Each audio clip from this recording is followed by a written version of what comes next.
Maestro, ¿dónde vives? Vengan y vean. Vamos a ver ahora la expansión misionera y la división entre cristianos. El objetivo es valorar el esfuerzo misionero de los cristianos europeos a otros continentes y estudiar las reformas protestante y católica. La expansión mundial de la Iglesia.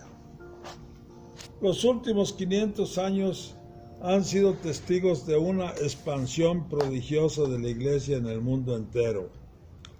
Podemos decir que es la primera vez en la historia en que la Iglesia es universal, pues se encuentra presente en todos los continentes, en los más variados contextos, en cada cultura y ambiente.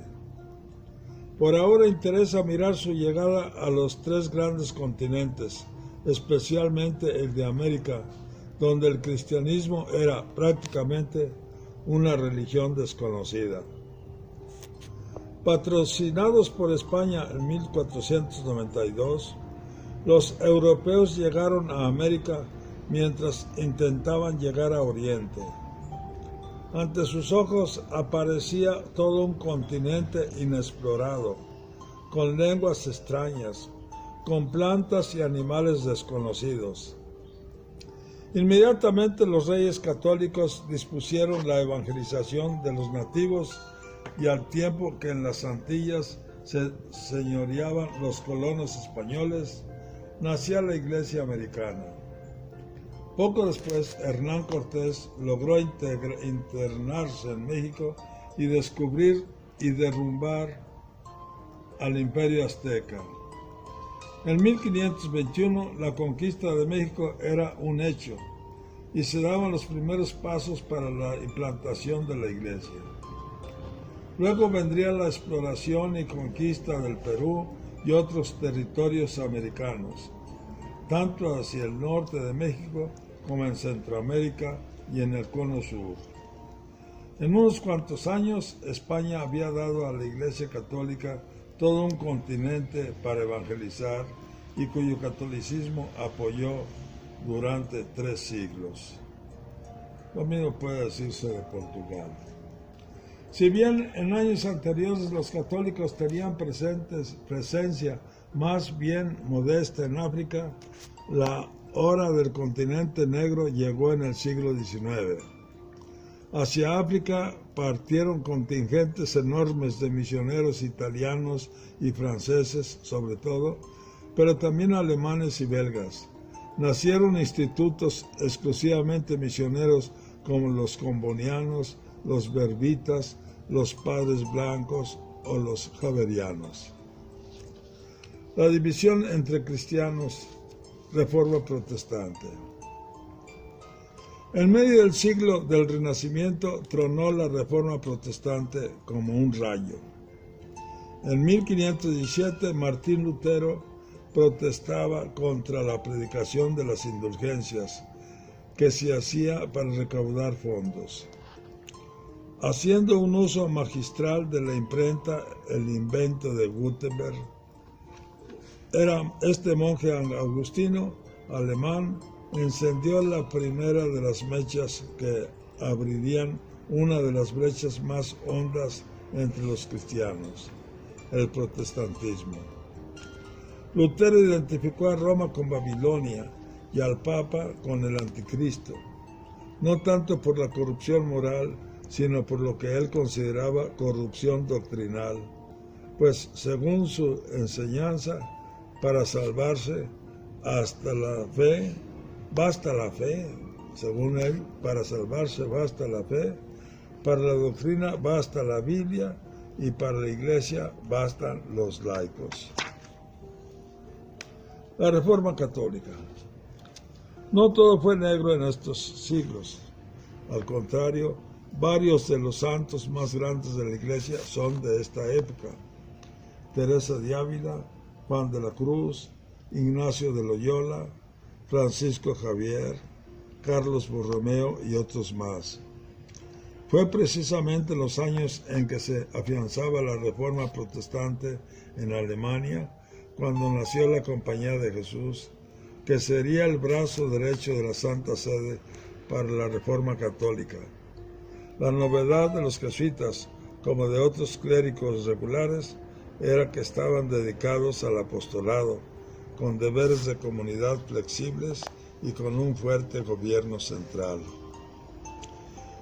En el campo católico, Trento fue al mismo tiempo el fruto y el motor de la Reforma. Impulsado por una renovación surgida desde la base y que llegó hasta lo más alto, el Concilio de Trento es un fruto maduro de la Reforma Católica, aunque tardío porque no logró evitar la ruptura. Entre otras cosas, el concilio clarificaba la relación entre fe y obras para la justificación. Fijaba el canon de los libros de la Biblia. Establecía el número de los sacramentos. Prescribía el deber para obispos y sacerdotes de residir en el lugar de su cargo y la obligación de predicar los domingos. Mandaba que se erigieran seminarios y encomendaba la redacción de un catecismo y una reforma de los libros litúrgicos. Pero el aporte principal del concilio, y lo que le valió una larga vigencia, fue que estableció el perfil del obispo y del sacerdote como pastor. No era ya el erudito del Renacimiento, ni el monje o el noble de la Edad Media, sino el pastor cercano a sus ovejas, atento, celoso de su bien. Por eso casi todas sus disposiciones fueron pastorales. Los libros, la predicación, la preparación, la erección de los seminarios diocesanos, el estilo de vida, la residencia. En síntesis, el Concilio de Trento abrió una nueva era de la Iglesia. Guarda en tu corazón estas palabras. En el siglo XVI se inició una nueva era para la Iglesia. Hubo un renacimiento en muchos aspectos de la vida cristiana. La división de los cristianos con la Reforma Protestante abrió una herida en la Iglesia que todavía no acaba por sanar. En el siglo XVI, la Iglesia inicia la obra grandiosa de la evangelización de nuestro continente americano. Confrontamos. La época a la que acabamos de acercarnos abunda en signos de intolerancia, sobre todo entre católicos y protestantes. Las hondas heridas de la intolerancia no pueden nacer de un corazón que ama. También hoy se plantean los desafíos. ¿Cómo ser respetuosos con los que tienen una manera de pensar distinta, siendo al mismo tiempo seguros en nuestra fe? ¿Qué actitud debemos mantener ante el hermano que pensamos que está en el error? ¿Cómo cooperar en la construcción de una sociedad junto a otros que creen en forma distinta? Expresemos nuestra fe. Jesús nos invita a orar todos juntos, teniendo a un solo Padre, a un solo mediador, juntos en la unidad de los cristianos. Digamos pues la siguiente oración. Dios Todopoderoso y Eterno, tú que reúnes a los que están dispersos y los mantienes en la unidad, mira con amor a todos los cristianos a fin de que cuantos están consagrados por un solo bautismo formen una sola familia, unida por el amor y la integridad de la fe. Amén. Muchas gracias.